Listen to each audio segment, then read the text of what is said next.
What's up, y'all? Y'all already know who it is. It's your boy, Memphis Kevi. Hey, man, follow my personal Instagram at memphis.kevi. You can follow us on Instagram at KeviVisuals.tv. And today, man, y'all see this is not a green screen. We is actually on the beach in California. We here with a Memphis native because y'all already know the platform was born and raised in Memphis.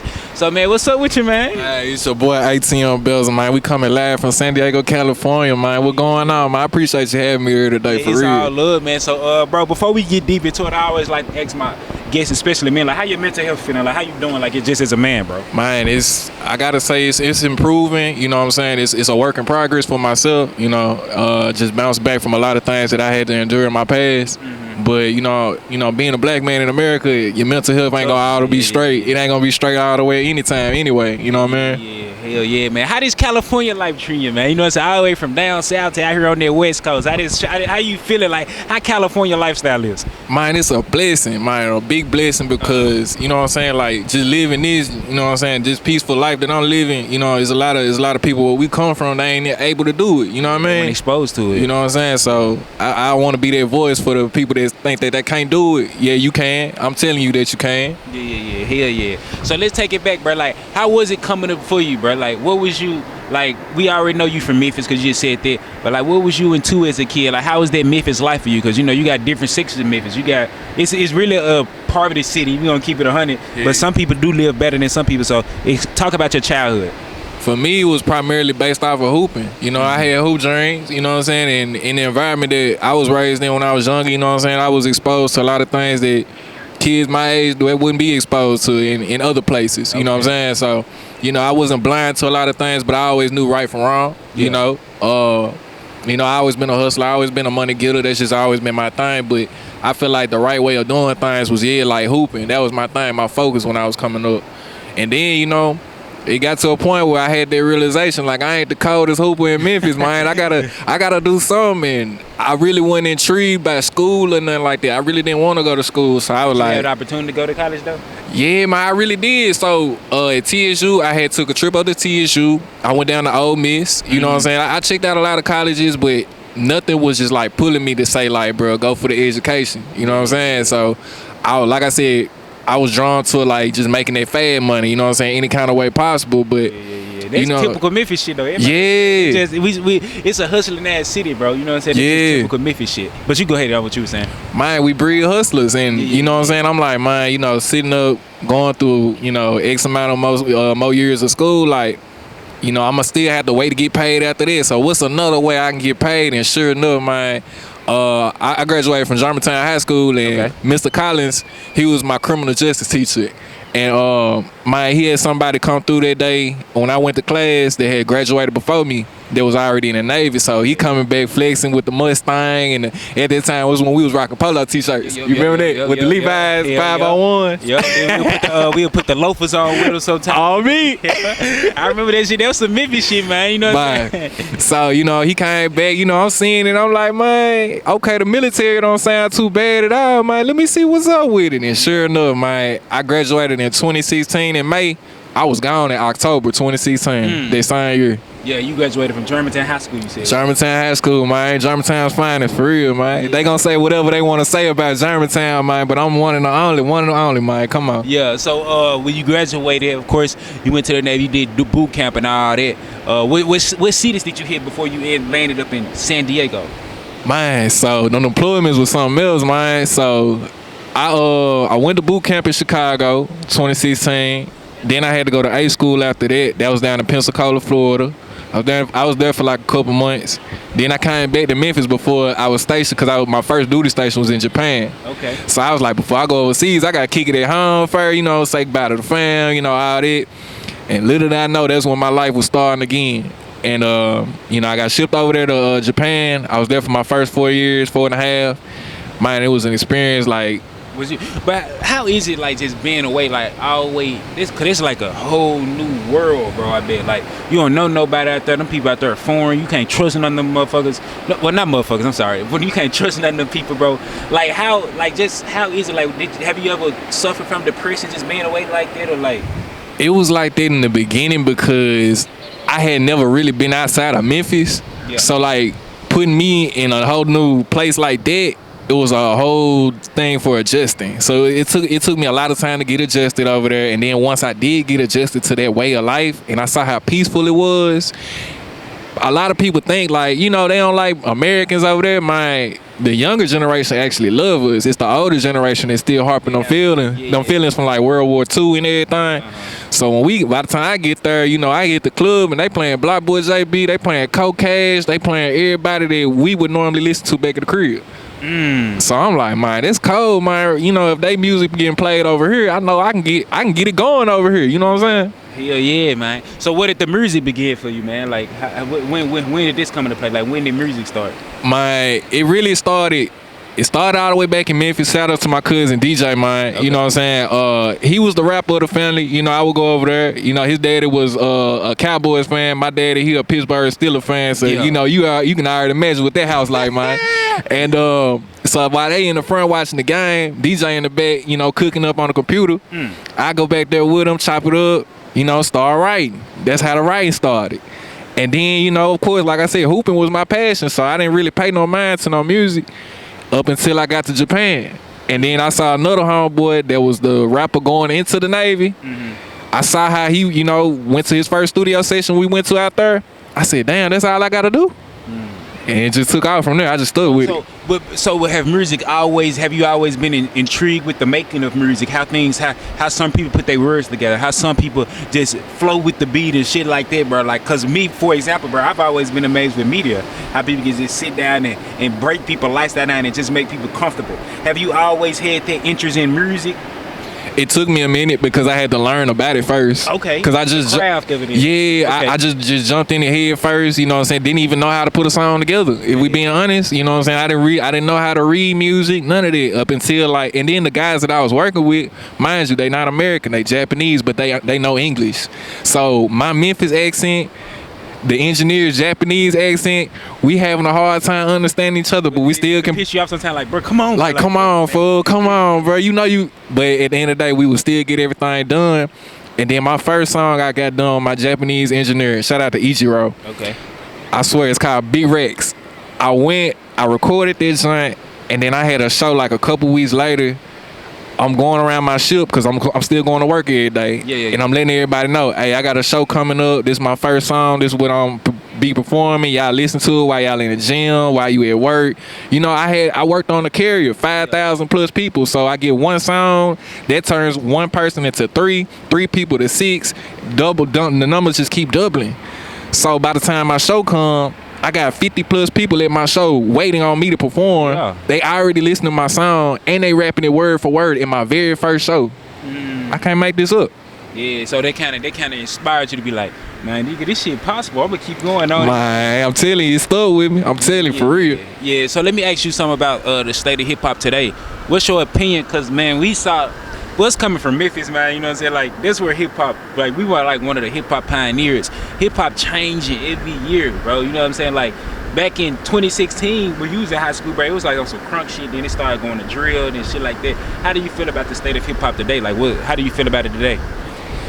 It's interesting because you got so many styles it's just generating. You know what I'm saying? It used to be just like you said, drill music. It used to be crunk music, but now you got more than that. You know what I'm saying? Yeah, so hip-hop, this is all the time. You saying pimps becoming rappers, and I like it. I feel me? Shout out to all y'all. Man, you feel me? Like it's a lot of blends. Like, you know what I'm saying? And that's what makes it beautiful. Because at the end of the day, hip hop is art, and whatever art you can paint, whatever picture you can paint for other people to understand or other people to rock with, then you an artist, you doing your thing. But in the hip hop world, it ain't no limitations to it. So I love music, man. Like, I just love how some people can express themselves. Like, I ain't gonna lie, I be listening to some pimps and they kind of let you know how they think. Yeah, shit make me want to. Yeah, man. I just wish it. Hey, the ears have been around us, man. It's been in us the whole time, man. And for me, that's another thing coming from Memphis to Cali. Like, I didn't know that pimp culture was like that till I got out here. I was talking to your homeboy Lee yesterday. I did this interview, man. I was telling him, like, man, Cali got a lot of player niggas, bro. Yeah. Like, and I ain't even expected Cali got a lot of niggas who play. Man, for real, no cap. It surprised me, but you know what I'm saying? That shows you, like, you know what I'm saying? Just because you come from one area or one place or whatever, it's like that everywhere else you go. For real. Dudes out here though, like, how's the dude and the women's like?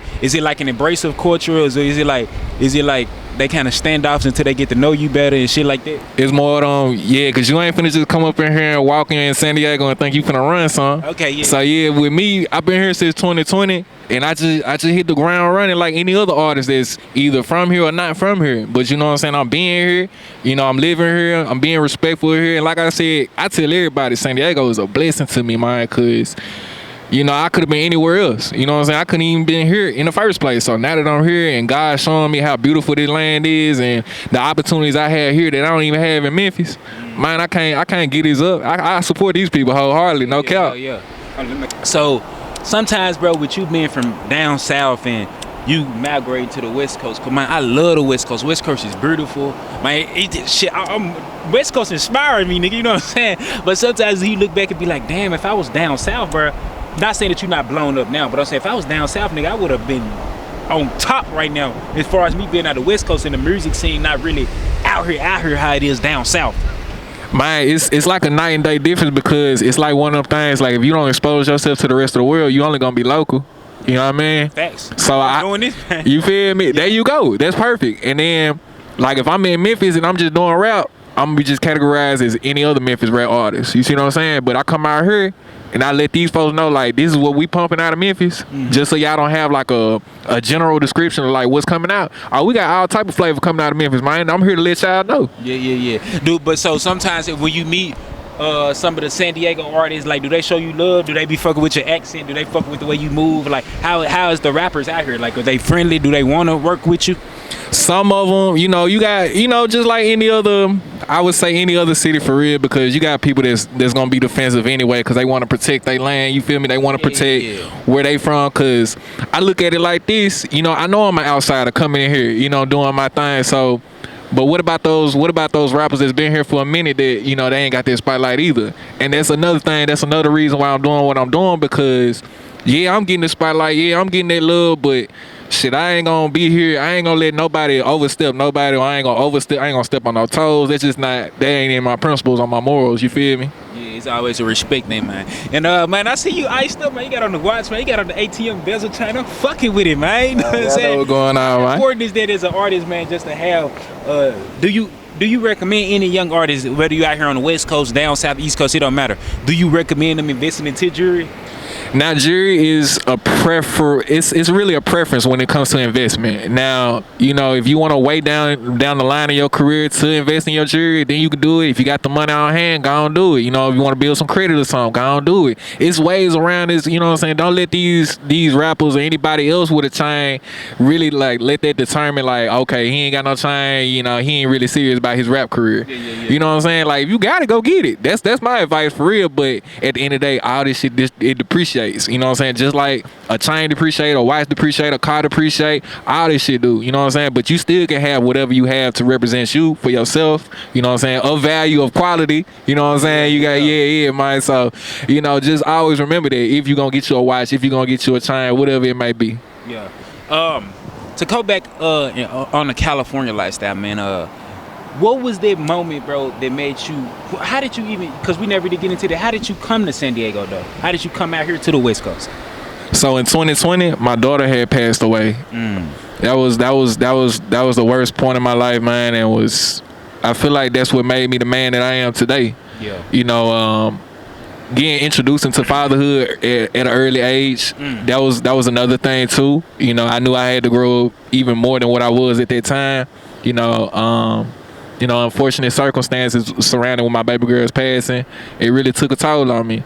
So with me being brought here to San Diego and, you know, seeking the help, you know, because I got here during COVID, so it was really tough, like establishing services. It was really tough. And, you know, I'm just going down this rabbit hole. I'm going down this bad path. You know, everybody's looking at me. You know what I'm saying? Like, is something wrong with him? I wasn't really verbal. That's another thing, too, because I'm one of those people, I don't like to rub my problems off onto anybody else. Yeah, bro, fuck it, man. You mean? You know what I'm saying? Yeah. But, so this how you ended up in San Diego? Like, was your baby mother, or if you come today, she was from out here? Yeah, so my baby mom, she from Mississippi. You know what I'm saying? And I met, we got helicopters out here too. But yeah, what you saying, bro? In case they That's a hear. military one too. Man, but yeah, we got out here, man, and you know, I had the option of going to either Virginia or San Diego, and I remember that day it was like, man, I ain't never been to Cali before, so you know, let me go out there and let me try life again. Let's see how where life is gonna take me. Yeah, man, it's a blessing, because a lot of people that look at this be like, California's so high and stuff like that. We was talking on camera, we was like, it's a lot of benefits that come with it. I heard that yes, a lot of people don't know about, bro. So go a little bit into that. A lot of people let the cost of living fear them, which it should, because we have in a recession and things like that. But me personally, I don't worry about the cost of living, bro. You know what I'm saying? They just ain't do shit but motivate me to go harder with my media and make more money. So talk about the cost of living and shit.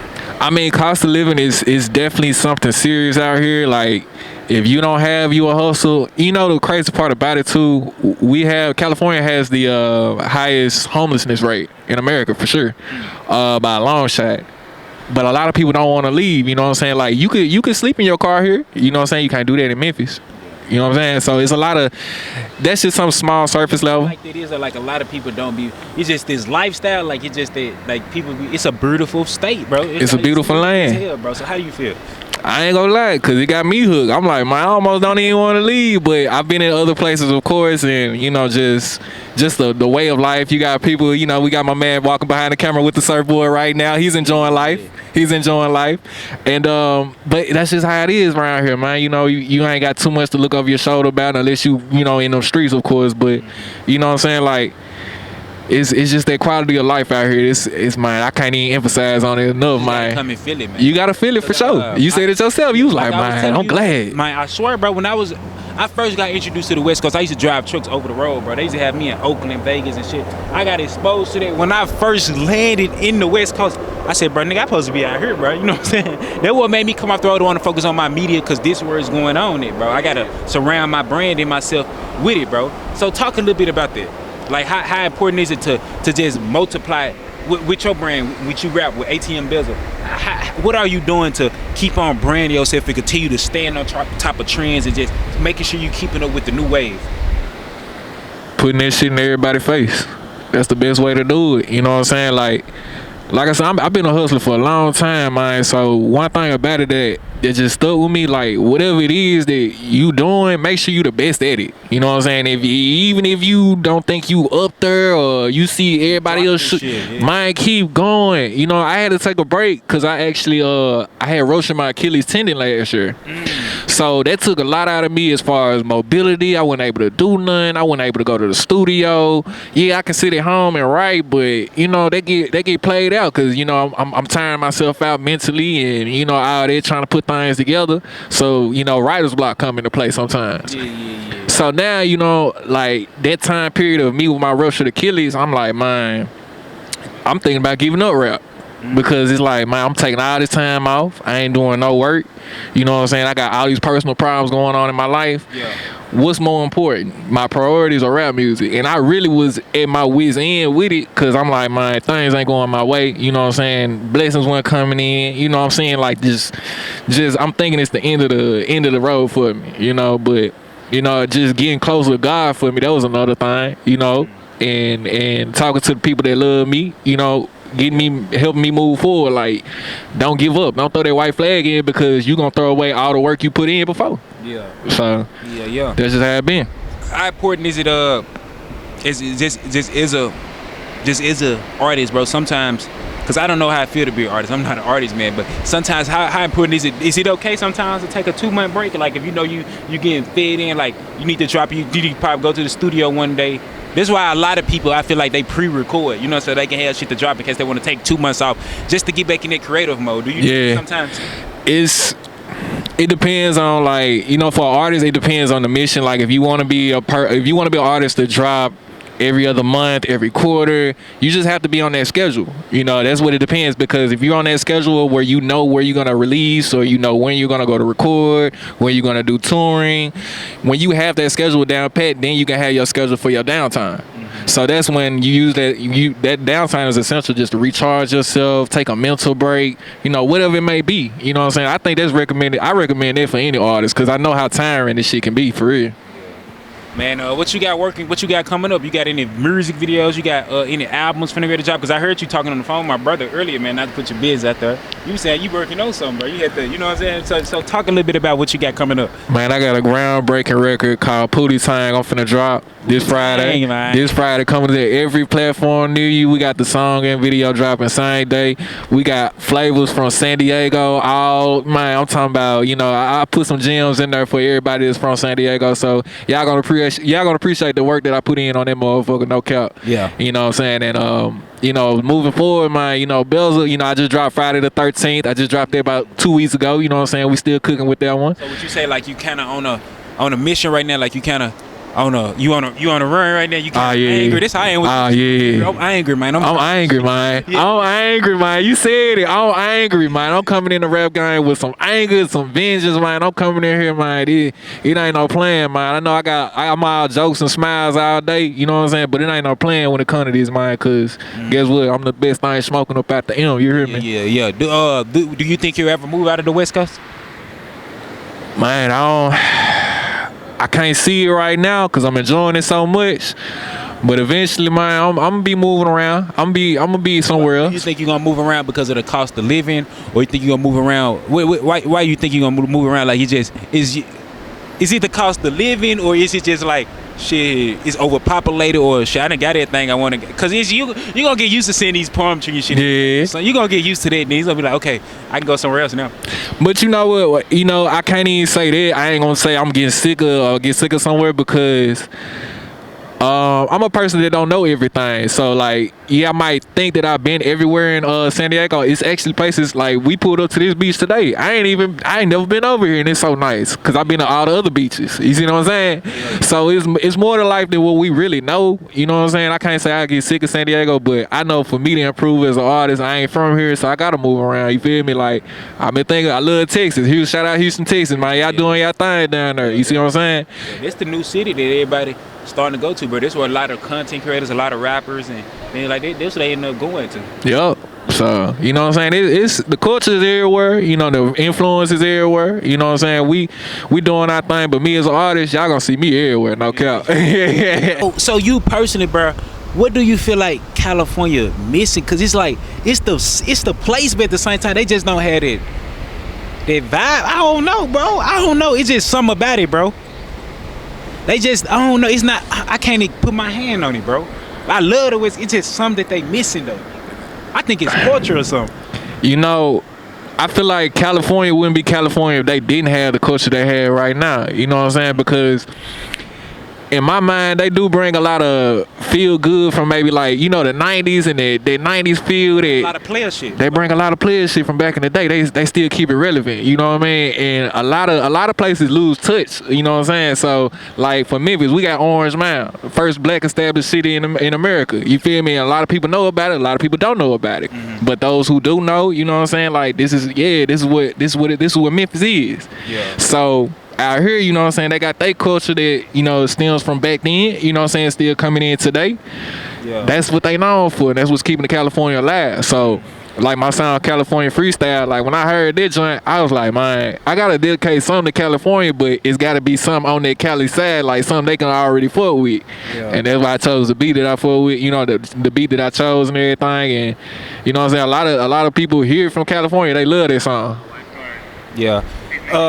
Man, so with you being an artist and things like that, I want to kind of pivot because I heard you say something off the camera earlier, and I said I wanted to talk about that. You said you more so tapping into spiritual things, and you more so just developing as a spiritual man, bro. And I feel like that's an awesome thing. I feel like that's phenomenal. Every man that's watching this, you always need to be trying to evolve within that whatever lifestyle you in the game. What happened to make you want to do that? Like just start leaning more towards the spiritual shit. I went homeless before I had ruptured my Achilles. I had went homeless. I lost my car. A whole lot of things happened to me prior to me rupturing my Achilles. The Achilles is like what was the icing on the cake. That's why I said I was thinking about quitting rap. Yeah. But all the trials and the tribulations I was going through, you know, in my personal life, I'm like, man, you know what I'm saying? Like, it was a lot of long nights, a lot of hungry nights, you know what I mean? And I'm thinking to myself, like, when is gonna end? Like, you know, I'm talking to people, they telling me, you know, God give his battles to the strongest soldiers and all that, the whole nine. I'm hearing all that, but I'm not seeing nothing. You see what I'm saying? I'm only seeing like the back end of consequences from when I got in trouble in the Navy, because I got out the Navy with an honorable discharge. I was fucking up. You see what I'm saying? So I didn't even get no benefits, no nothing, like, cause I'm real deal living the life that I'm rapping about. You know what I'm saying? And man, you know, I'm dealing with all this stress. And then when I got here to San Diego, I had my twins. So I had 2 kids after losing one. You see what I'm saying? Yeah. It was a lot on my shoulders, and I didn't even know if I could withstand it. And I started going to church, you know, and listen to the pastor. I'm like, man, you know, it's like he was just talking to me almost. Yeah. With his sermons, man. I was like, man, it's crazy. And you know, once I started, you know, looking at different mentor classes and just all kind of different things to help myself as a black man, as a father, using all these tools and talking to other black men too, that's another thing, you know. Yeah. That's what really helped me, because I feel like I was just alone. I feel like I was weak. I feel like I didn't have it in me. And then once I had that spiritual guidance, that was the biggest thing. Yeah. And it got me back on my feet and was able to, you know, clear my mind, you know what I'm saying, and forget my past and move forward. Yeah. Man, that's what's up, man, that you tapping into your spiritual side. And like, do you still growing? Do you read and stuff like that? Do you read books and shit? One of my favorite book right now is Rick Ross's book. And I feel like that's my favorite book because he really showed like the mind of a hustler. And not only that, how you can help people that's helping you out. So with, you know, within my business, you know, a lot of things that I got going on, a lot of the work that I do is all me, you know what I'm saying? I'm independent. I'm not signed to no label, so you feel me? Be reaching out. That was my extra deal. Oh man, yeah, I done turned down some deals. Man. And cause I knew what I was worth. You know what I'm saying? A lot of people, I had a deal at 23, you know what I'm saying? And for 500,000, you know what I'm saying? And I'm like, shit, that's cool, you feel me? Like, but I know what's gonna come with that 500,000. You see what I'm saying? So I was like, man, you know, slide that motherfucker back, you know, and I'm gonna keep doing what I'm doing, cause it's gonna pay off one day. Yeah, hell yeah, man. So like I say, bro, I'm looking forward to what you got developing as an artist. And like I say, bro, I'm gonna be coming to Dago once a month. That's my plan, man. And we definitely gonna have to lock in and get more interviews in, bro. So you told me earlier that you also do podcasting, man. Hey man, yeah man. So you know, I be out here doing my thing. So I'm doing some work with It's a Wave. It's a platform we have out here in San Diego, and it's pretty much the bridge that I'm trying to build between Memphis and San Diego. So like, I'm trying to let them know we got some artists. You know what I'm saying? The artists we got coming out the city right now. You know what I'm saying? So if you popping your shit right now, if you a Memphis artist right now, tap in with me. You know what I'm saying? Yeah. And I'm showcasing it. So these folks, they are aware that, you know what I'm saying, we pumping them. You know what I'm saying? Them hitters out. You know what I mean? Yeah, hell yeah, man. This is man, before we get out of here, give a shout out to some San Diego producers and artists and shit. First off, you got some producers out here? Shout out to Dr. CeeLo. That's who I first started with. Okay. Dr. CeeLo, he got me in the base. Yeah, San Diego. He's out here, man. Man, we got so many, man. Hey, shout out to Sense. Shout out to Chronic. Shout out to Paper Pack. Man, you know what I'm saying? San Diego producers. All San Diego producers. Engineers. That's some of the engineers too. I put some up in there. What about, we gonna get off there. Let's talk about artists, you know what I'm saying? Because I'm gonna tag some of y'all niggas too. Okay. You fuck with any artists out here? He could be male or female. Hey, the one nigga right now, and I gotta get a song with him, man. Shout out to See at the Gang Yabby, man. Man, bro. Hey, Yabby going up right now, man. He doing it. Oh, it's a song. It came out 2020 called Link Janky, bro. Nigga, I put my partner them back on Memphis on that. Yeah. Everybody be, you know, they some little players. Yeah, man. Man, that should have had you want, man. That nigga See at the Gang Yabby. He popping this shit, bro. You know what I'm saying? Hey, they might be doing this shit, man. Shout out to him. Yeah. Hey, shout out to the OG Mr. Slick. You know what I'm saying? I know about you. Man, we got the KT Foreigns, man. You got. Hey, KT Foreign. Shout out KT Foreign, gang. I'm already seeing what's going on, man. You popping your shit, gang. You know what I'm saying? So I fuck with y'all from down south, bro. So shout out to the artists coming out there Dago, man. You know what I'm saying? And like I say, bro, I'm looking forward to what you got going on. This definitely ain't gonna be our last time, bro. And I appreciate you coming on the platform, fucking with me, my boy. It's nothing, man. It's nothing. It's a blessing to be here. It's a blessing you invite me, man. You know what I'm saying? I'm glad you got to experience all this, man. Hey, this is not no green screen, y'all. Hey, I'm telling y'all want to come kick it with the rich niggas? Come on out to San Diego, man. Yeah, man. So I appreciate you, brother, for real, man. All right, no problem, man. All right.